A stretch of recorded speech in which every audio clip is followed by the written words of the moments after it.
He stood at his bedroom door at 2:47 a.m. and heard a man's voice he'd never heard before. His wife was supposed to be alone. She said she was tired. She needed space. But the shadow moving across their bedroom wall wasn't his. What happened in the next 60 seconds would tear apart 23 years of marriage and reveal a truth so unexpected it would change 3 lives forever. This is a true story, and it didn't end the way anyone thought it would. Before we dive deeper, let us know in the comments where you're watching from. We'd love to hear from you. And if you're new here, click on the subscribe button, like and share so you never miss any of our upcoming videos. Let me take you back to where this story really begins. Not that Tuesday night in October, but 6 years earlier in a children's hospital in Hartford, Connecticut. That's where everything started to unravel. Even though nobody knew it yet, Sarah Mitchell was 41 years old and had been a pediatric nurse for 17 years. She'd seen children fight battles no child should ever face. She'd held hands through chemotherapy. She'd celebrated remissions. She'd stood quietly in rooms where monitors went silent. It was the kind of work that either breaks you or reshapes you into something stronger. Sarah thought she was the stronger kind. Until she met Marcus. Marcus Bennett was 7 years old with leukemia and a smile that could light up the entire 4th floor. He loved dinosaurs, terrible knock-knock jokes, and a stuffed triceratops he called Rex. Sarah was assigned to his case in March of 2016. She wasn't supposed to get attached. Every nurse knows that rule. You care. You do your job with compassion. But you don't let them into your heart because losing them will destroy you. But Marcus had this way of making everyone fall in love with him. He'd ask Sarah about her day and actually listen. He'd draw pictures for her and hide them in her scrub pockets. He'd tell her not to be sad because dinosaurs were way sadder since they went extinct and he was still here. For 9 months, Sarah fought for that kid like he was her own. She advocated for experimental treatments. She stayed past her shifts to read to him when his pain was too bad to sleep. She celebrated every good scan like it was a personal victory. And when the cancer came back aggressive and unstoppable in December, she held his hand through the worst of it. Marcus died 3 days after Christmas. Sarah was there. She'd promised him she would be. She held his small hand as his breathing slowed and stopped and felt something inside herself crack in a way she'd never be able to fully repair. At the funeral, it was raining. That grey, cold rain that feels like the sky is grieving with you. Sarah stood apart from the family because she wasn't family. She was just the nurse. Just the woman who'd spent 9 months loving a child who wasn't hers and now had to figure out how to keep living in a world where he didn't exist anymore. That's when she met David. David Bennett was Marcus's uncle, his mother's younger brother. He was 43, thin in that way that made him look fragile, with kind eyes that held the same exhaustion Sarah felt. He'd been there almost every day during Marcus's treatment, reading dinosaur books, bringing new stuffed animals, making his nephew laugh even when laughing hurt. He was a freelance writer, divorced, with no kids of his own. Marcus had been the light of his life. At the funeral reception in Marcus's parents' living room, Sarah and David found themselves standing in the same corner, both holding cups of coffee they weren't drinking, both unable to participate in the polite conversations happening around them. David spoke first. He said, "You're Sarah. Marcus talked about you all the time. He said you were the only nurse who didn't treat him like he was just sick. You treated him like he was still Marcus." Sarah started crying. Not the polite tears you can wipe away quickly. The kind of crying that comes from somewhere deep and uncontrolled. David didn't tell her it was okay, or that Marcus was in a better place, or any of the useless things people say. He just stood there with her while she fell apart, and somehow that meant everything. They exchanged numbers that day. Sarah told herself it was just to stay connected to Marcus's memory. David told himself the same thing. But 2 weeks later, when Sarah was having a particularly bad day after losing another patient, she texted David, "Just one line. I don't know how to keep doing this." He responded within minutes. "Coffee?" They met at a small cafe near the hospital. They talked for 3 hours. Not about Marcus at first, but about grief in general. About the weight of caring for people you can't save. About the strange guilt of continuing to live your life when someone you loved doesn't get to live theirs. David understood in a way her husband Michael never could. Not because Michael wasn't compassionate, but because he'd never sat with a dying child. He'd never had to smile and be professional while your heart was shattering. He'd never carried the specific weight that healthcare workers and family caregivers carry. Let us know in the comments where you're watching from. We'd love to hear from you. And if you're new here, click on the subscribe button, like and share so you never miss any of our upcoming videos. Sarah and David started meeting regularly. Once a month at first, then every few weeks, then weekly. Coffee shops, park benches, quiet restaurants where they could talk without being interrupted. It was always just talking, never romantic, never physical. David became her safe space, the one person who didn't need her to be okay, who didn't get uncomfortable when she admitted how much her job was breaking her, who understood that some losses don't heal. They just become part of who you are. And Sarah never told Michael about David. At first, it seemed unnecessary. He's just a friend. What's there to tell? But as the months turned into years and the friendship deepened, the secret grew heavier. How do you introduce your husband to a man you've been meeting regularly for 3 years without it sounding like something it isn't? How do you explain that you've been sharing your emotional life with someone else because your spouse stopped asking how you really felt? The truth Sarah didn't want to admit, even to herself, was that she and Michael had been drifting apart for years. Not in any dramatic way. No fights. No cruelty. Just the slow, quiet erosion that happens when two people get comfortable and stop trying. Michael was consumed with his work. He taught history at the local high school, and he was brilliant at it. His students loved him. He spent hours crafting lessons that made the past come alive. He brought that same passion home, talking excitedly about his latest project or a breakthrough with a struggling student.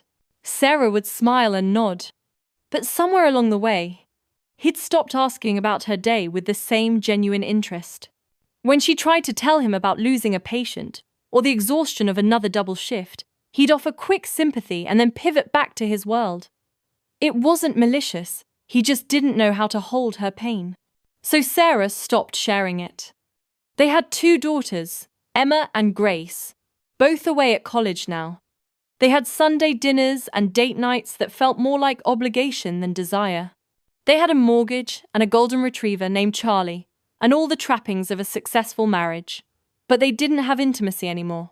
Not the physical kind, though that had faded too. The emotional kind. The I see you and you see me and we're in this together kind. They'd become partners in managing life rather than companions in living it. And into that emptiness, David had walked. Not as a replacement, not as an affair, but as the friend who filled the space Michael had unknowingly vacated. For 6 years this continued. Sarah living 2 lives. The one at home with Michael where she was fine, always fine, just tired.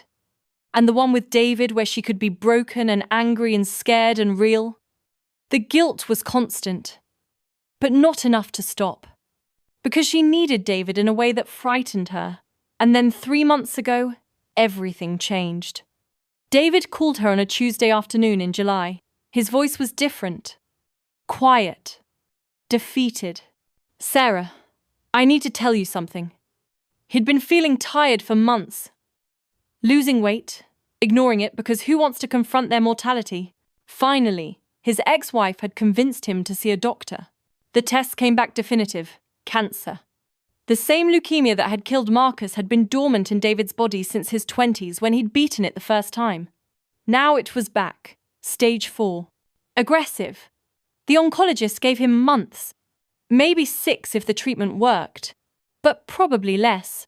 Sarah felt the ground shift beneath her. Not again. Not David.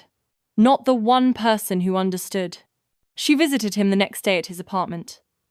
He looked smaller somehow, like the diagnosis had physically diminished him.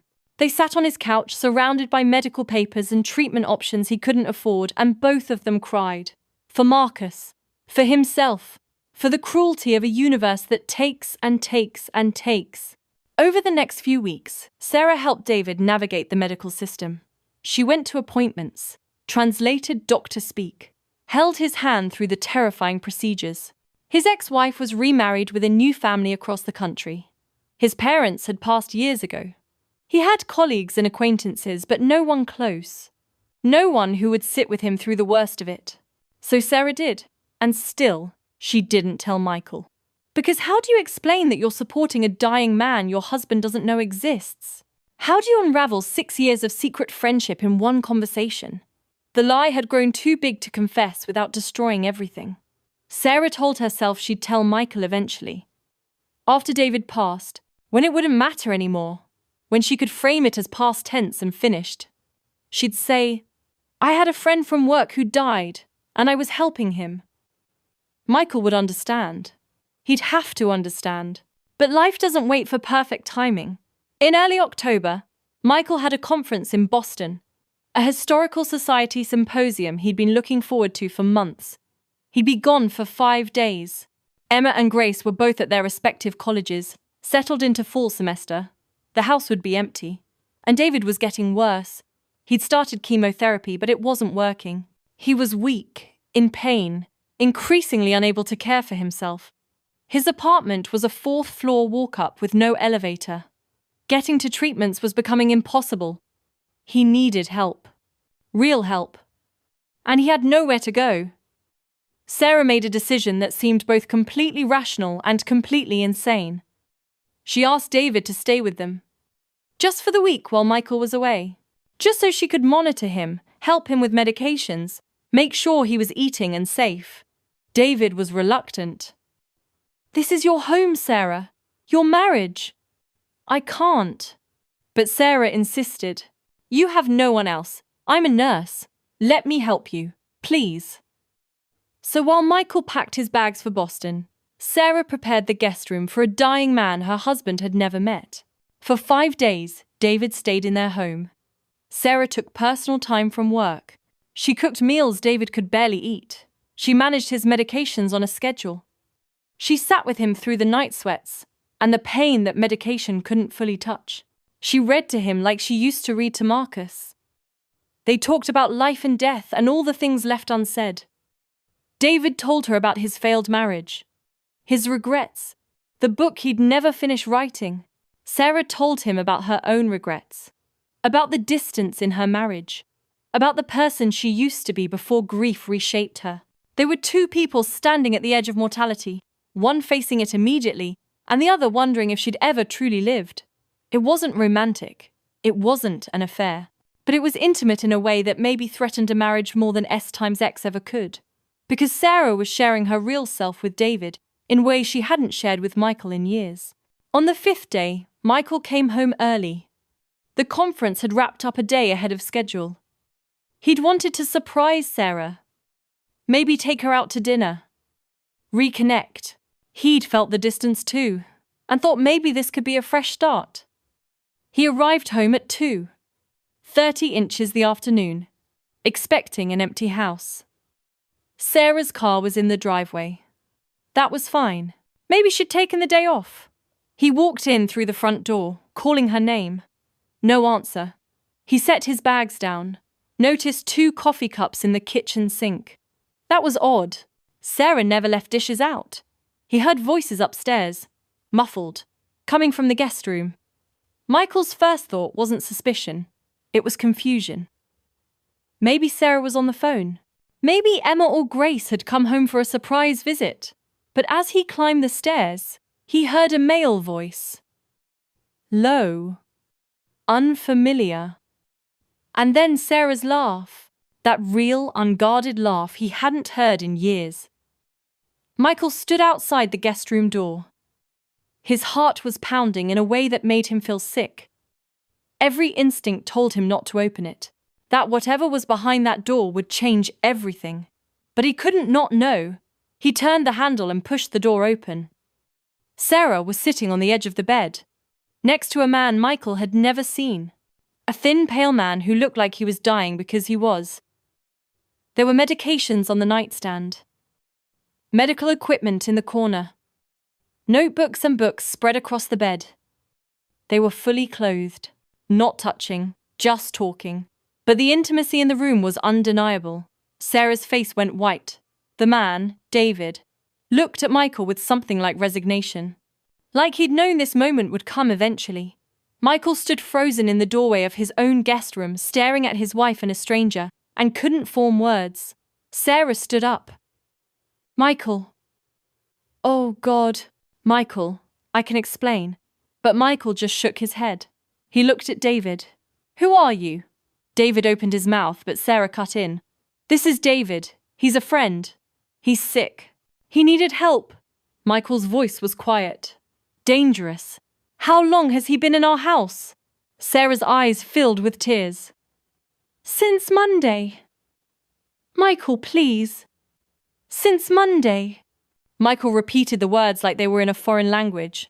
You brought a man I've never met into our home, while I was away, for 5 days.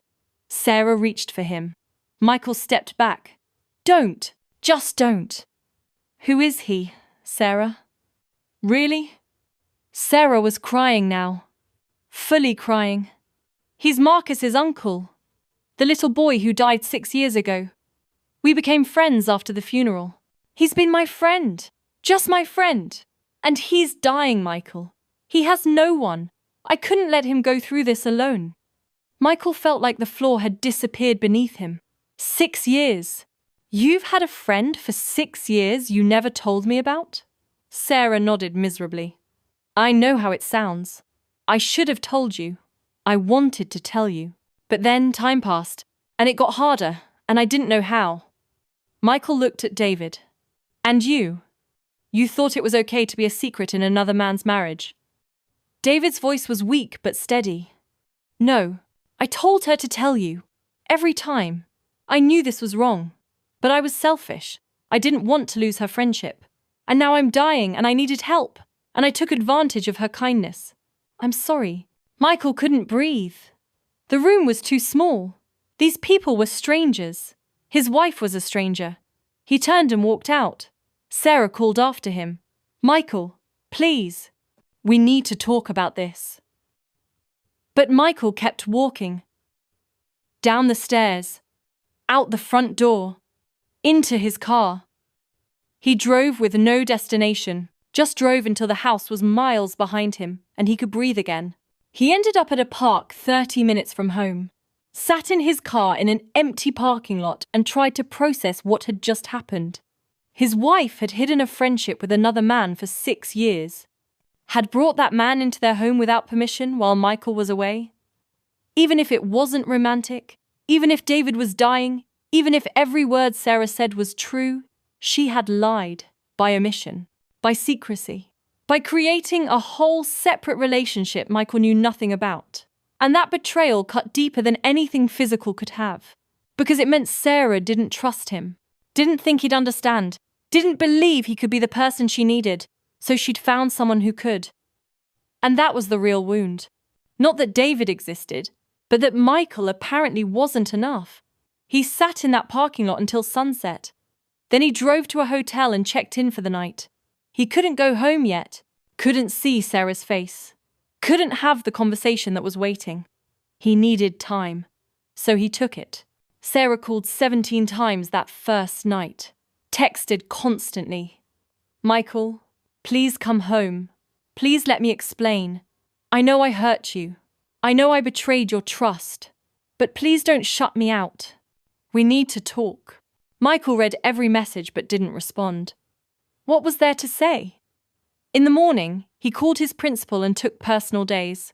First time in his 18-year career. He called his daughters and lied, said he and their mum were fine, just dealing with some house issues. He heard the worry in their voices, but couldn't tell them the truth. What truth? Your mother has a secret dying friend and I don't know who she is anymore? For 3 days, Michael stayed away. He walked city streets he'd never explored, sat in coffee shops watching strangers live their lives, tried to figure out what he felt. Anger? Yes. Hurt? Absolutely. But also something more complicated. Guilt, maybe. Because if Sarah felt she couldn't share this part of her life with him, wasn't that partly his fault? When was the last time he'd really asked about her work, her feelings, her struggles? When had they stopped being curious about each other? On the fourth day, Michael called his younger brother James. James had been divorced and remarried, had been through his own marital crisis. They talked for an hour. James said something that stuck. "Mike, I'm not defending what Sarah did. Secrets in a marriage are poison. But when Lisa and I fell apart, I spent so much time cataloguing her failures that I never asked why she felt she needed to fail me in the first place. Maybe before you decide what to do, you should ask Sarah what she needed that you weren't giving her. Not to blame yourself, but to understand." Michael hung up and thought about that. Really thought about it. And he realized James was right. He'd been so consumed with his hurt that he hadn't considered Sarah's pain, the pain that led her to seek comfort elsewhere, the loneliness that made a secret friendship feel necessary. If he wanted to save this marriage, and he wasn't sure he did yet, he needed to understand how they got here. On the fifth day, Michael did something unexpected. Before going home, he went to David's apartment. He'd gotten the address from one of Sarah's texts. It was a modest building in a quiet neighborhood. Michael knocked on apartment 4C and waited. David answered. He looked worse than he had 5 days ago. Sicker. More fragile. He clearly hadn't expected Michael. "Michael, Can I come in?" Michael's voice was calm. Not friendly, but not hostile. David stepped aside. The apartment was small, neat, filled with books and a laptop, and medical equipment. Pictures of a young boy, Marcus, on the walls. They sat in the living room. 2 men connected by one woman's secret. One dying, one wondering if his marriage already had. Michael spoke first. "I need to ask you something, and I need you to be honest. Did my wife love you?" David's eyes filled with tears, but he held Michael's gaze. "Not the way you mean." "But yes. She loved me the way you love someone who sees you when you're invisible to everyone else." Michael felt that land in his chest like a weight. David continued. "When Marcus died, part of me died too. I couldn't talk about it with anyone. My ex-wife had moved on. My friends didn't understand. But Sarah, she understood that some grief doesn't heal. It just becomes part of you. She never asked me to be okay. She just sat with me in the not okay. And I did the same for her." Michael's voice was tight. "What do you mean?" David hesitated, then said, "Your wife is drowning, Michael. Has been for years.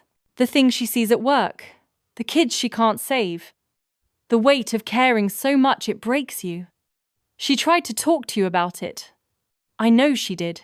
But you'd listen for a minute and then move on because you didn't know how to hold that kind of pain. So she stopped telling you, and she told me instead. I'm not proud of being a secret. I told her to tell you 100 times, but I also understand why she didn't. Because once she did, this would happen. You'd see it as betrayal instead of survival." Michael sat in silence. Everything David said was true, and that made it worse. He had stopped really listening to Sarah years ago, had checked out emotionally even while being physically present, had let his wife carry unbearable weight alone because engaging with it was uncomfortable. David spoke again, softer now. "I'm dying, Michael. I have maybe a month left. Maybe less. The chemo isn't working. And I'll die knowing that someone cared whether I lived or died. Because of your wife, I know I took something from you. Honesty, trust, transparency. And I'm sorry, but I'm not sorry for existing in her life. Because she saved mine. Even if only for a little while." Michael looked at this dying man, this stranger who'd become so important to his wife, and felt something shift. This wasn't a villain. This was just a broken person who'd found comfort in another broken person. And Sarah wasn't a villain either. She was just trying to survive the only way she knew how. The real question wasn't what Sarah had done wrong. It was what Michael had failed to do right. He stood to leave. At the door, he turned back. "David, I don't forgive you. Not yet. But I understand you. And I'm sorry you're going through this." David nodded, tears on his face. Thank you. That means more than you know. Michael drove home. Really home this time, ready or not for the conversation waiting. Sarah's car was in the driveway. Lights on inside. He sat in his car for a moment, gathering courage. Then he walked in. Sarah was at the kitchen table. The same table where they'd shared thousands of meals and solved thousands of problems. She looked up when he entered, face exhausted, eyes swollen from days of crying. She started to speak, but Michael raised a hand. Not yet. Let me go first. They sat across from each other. The distance between them felt like miles. Michael said, I went to see David. Sarah's eyes widened. You did? He nodded. I needed to understand who he was, what he meant to you. And now I think I do. Sarah waited, holding her breath. Michael continued, You were right that he's not an affair, but you were wrong that he's not a betrayal. Because you gave him parts of yourself you stopped giving me. You shared your pain with him, your real self, and you hid it from me for 6 years. That's not just a secret, Sarah. That's a whole separate life. Sarah was crying again. I know, and I'm so sorry. I should have told you about him from the beginning, but I was scared. Scared you'd misunderstand. Scared you'd ask me to stop seeing him. And I couldn't because he was the only person who understood what I was going through. Michael's voice broke. But I'm your husband. I should have been that person. Why wasn't I? Sarah looked at him with such sadness. Because you stopped asking, Michael. Years ago. You stopped asking how I really was. You'd say how was your day, and when I'd start to tell you about losing a patient or how exhausted I was, you'd offer quick sympathy and then talk about your students or your lessons or anything else. You didn't mean to. I know that. But you checked out emotionally and I was left carrying everything alone. Michael felt tears on his face now too. You're right. I did. I got so caught up in my own world I stopped seeing yours. And I'm sorry. I'm so sorry, Sarah. They sat in that heavy silence for a long time. Then Michael asked the question that terrified him. Do you want to save this marriage? Sarah looked up, tears streaming. Yes, God, yes. Do you? Michael took a shaky breath. I don't know yet. I want to, but I don't know if I can trust you again. And I don't know if you can be happy with just me when you've had David filling the gaps I left. Sarah reached across the table. Didn't touch him, but close. Michael, David is dying. In a few weeks, he'll be gone. And I'll have to grieve him, and that's going to be hard. But he was never meant to be permanent. He was never meant to replace you. He was just, she struggled for words, a lifeboat when I was drowning. And I know that doesn't make it okay. I know I should have told you I was drowning instead of finding someone else to save me, but I didn't know how. And by the time I realized how big the secret had gotten, I was too scared to tell you. Michael absorbed this, then said something that surprised both of them. I want to meet him properly. Sarah blinked. What? I want to meet David. Really meet him. Not as the man I found in my guest room, but as your friend. I want to understand what he gave you that I didn't. And I want to be there, if you'll let me, when you help him through the end. Because he shouldn't die alone. And you shouldn't have to carry that grief alone either. Not again. Sarah stared at her husband like she'd never seen him before. You'd do that? Michael's voice was raw. Honest, I don't know if it'll fix us. But I know that shutting you out and making you choose between your dying friend and your marriage isn't the answer either. Maybe if I can understand this part of your life, we can find our way back to each other. Or maybe we can't, but I want to try. So 2 days later, Sarah brought David back to their home, this time with Michael's full knowledge and permission. David was weaker now. The cancer was accelerating. He needed round-the-clock care. Michael took time off work. So did Sarah. And together, they cared for a dying man. It was strange at first. Awkward. Michael and David circling each other with polite distance. But slowly, something shifted. Michael would sit with David while Sarah rested. They'd talk about Marcus, about grief, about life. David told stories that made Michael understand why Sarah had loved him. Not romantically, but truly. His kindness.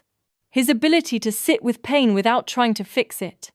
His dark humor in the face of death. And Michael learned. He learned how to hold space for suffering without rushing to make it better. He learned how to ask real questions and wait for real answers. He learned how to be present in discomfort. He watched Sarah care for David with such tenderness, and instead of feeling threatened, he felt grateful. Grateful she had this gift. Grateful David had experienced it. And slowly, day by day, Michael and Sarah started talking again. Really talking. About the years they'd lost. The ways they'd failed each other. The love that was still there underneath all the hurt and distance. It wasn't fixed. Not even close. But it was a beginning. David died on a Tuesday morning 3 weeks later. Sarah was holding one hand. Michael was holding the other. His last words were, "Thank you. Thank you both." At the funeral, Michael stood with Sarah, met Marcus's family who remembered her as the nurse who'd loved their son, heard story after story about David's kindness. And he grieved, not just for a man he'd barely known, but for the years he'd wasted not really seeing his wife. After the funeral, Michael and Sarah went home to their empty house. They sat on the couch in the living room, where this had all imploded weeks before. Sarah said quietly, "I don't know how to fix us." Michael took her hand. The first time he'd voluntarily touched her since finding David. "Neither do I. But maybe we start by being honest. Really honest. About what we need. What we've been missing. What scared us into hiding from each other." Sarah nodded. "I need you to ask me about the hard parts of my day and not look away when the answer is painful. I need you to see that part of me." Michael said, "I need you to let me in, even when it's scary, even when you think I won't understand. I need you to trust that I can learn to hold your pain. And I need you to tell me when I'm failing you instead of finding someone else to fill the gap." Sarah squeezed his hand. "I can do that. Can you?" Michael thought about it, really thought about it, then said, "I want to. And I'm going to try. But I need time. I need to learn how to trust you again. And you need to be patient with that. Even when it's frustrating, even when you think you've apologized enough, this is going to take a long time to heal." Sarah nodded through tears. "I know. I'll wait, however long it takes." They sat there together in the wreckage of their marriage, holding hands. Not fixed, but no longer hiding. And that felt like something. 6 months later, Michael and Sarah were still together. Still working on it. They'd started marriage counseling, real counseling where they talked about the hard things. They had weekly check-ins where they practiced being vulnerable with each other. It wasn't easy. Michael still had moments of anger and hurt. Sarah still had moments of guilt and fear. But they were showing up. Really showing up for each other in ways they hadn't in years. Sarah had cut back her hours at work. She couldn't keep carrying the weight she'd been carrying. She'd burned out and needed space to heal. Michael had learned to ask better questions. "How are you really? What do you need from me today? Tell me about the patient you lost." And then he'd listen. Really listen. Not to fix or solve, but just to witness her pain. And Sarah learned to let him, to trust that he could handle her darkness. That being vulnerable wasn't a burden, but a bridge. They talked about David sometimes. Sarah would share memories, and Michael would listen without jealousy. Because David wasn't the enemy. Distance was, secrets were. The slow erosion of intimacy they'd let happen. On what would have been David's 49th birthday, Sarah and Michael visited his grave. They brought flowers, stood there together in the cold. Sarah said thank you to the man who'd been her friend and inadvertently saved her marriage by almost destroying it. Michael said thank you too, for showing me what my wife needed, for caring about her when I wasn't paying attention. I'm sorry you had to die for me to wake up. They drove home in comfortable silence.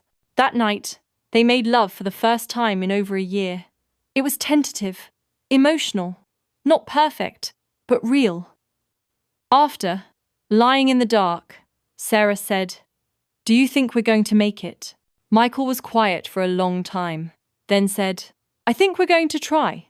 And right now, that's enough. So let me ask you something. If you were Michael, could you have forgiven Sarah? Could you have sat with your wife's dying friend and learnt to understand instead of just being angry? Or would the betrayal have been too much? And if you were Sarah, how do you carry the weight of a job that breaks your heart every day? Who do you turn to when your partner has checked out emotionally, but you still love them? These are not simple questions. There are no villains in this story. Just people trying to survive their pain in imperfect ways. Just a marriage that almost died because two people stopped being curious about each other, stopped asking the hard questions, stopped making space for the messy, complicated truth of who they really were. Michael and Sarah's story isn't a fairy tale. They didn't heal overnight. They're still healing now, probably. Still learning how to be married to each other instead of just existing in the same house. But they're trying, and maybe that's the real lesson here. Love isn't just feeling. It's attention. It's curiosity. It's making space for the parts of your partner that are hard to hold. It's asking, "How are you really?" and waiting for the real answer even when it's uncomfortable. It's choosing to see each other every day, even when it would be easier to look away. Because the moment you stop really seeing your partner, the moment you stop being curious about their inner world, you create a space for someone else to fill. And maybe that someone is a friend. Maybe it's a job. Maybe it's an addiction or a hobby, or just emotional distance.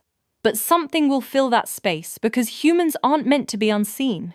We all need to be witnessed, understood, held in our complexity. And if we can't find that in our marriage, we'll find it somewhere else.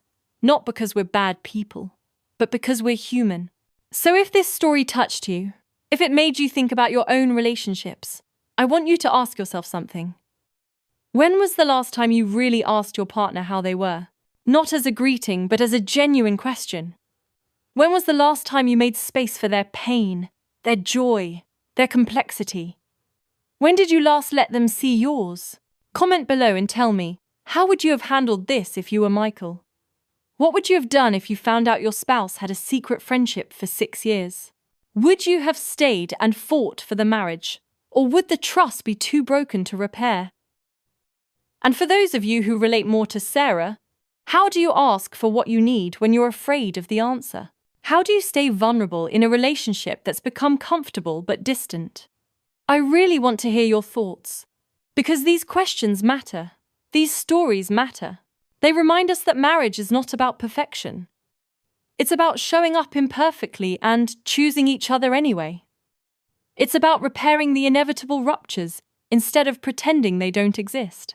It's about being brave enough to say "I'm not okay" and trusting your partner to hold that truth with care. Michael and Sarah almost lost each other. They came so close to becoming another statistic, another couple who drifted apart and gave up. But they didn't. They chose the harder path, the path of honesty and rebuilding and learning how to love each other better. And that choice, that daily choice to keep trying, is what saved them. So here's my challenge to you. If you're in a relationship right now, go ask your partner one real question today. Not how was work or what's for dinner, but something deeper. What's weighing on you right now? What do you need from me that you're not getting? What's one thing I could do to make you feel more seen? And then listen. Really listen. Without defending or fixing or changing the subject. Just witness them. See them. Let them know they matter. Because that's how marriages survive. Not through grand gestures, but through small moments of genuine connection. Not through perfection, but through the courage to be imperfect together. And if this story resonated with you, if it made you feel something or think something or question something, do me a favor. Share it. Not because I need the views, though I appreciate them, but because someone in your life might need to hear this story. Someone might be Sarah, drowning and afraid to ask for help. Someone might be Michael, checking out without realizing it. Someone might be standing at the edge of their marriage wondering if it's worth saving. And maybe this story will give them permission to try.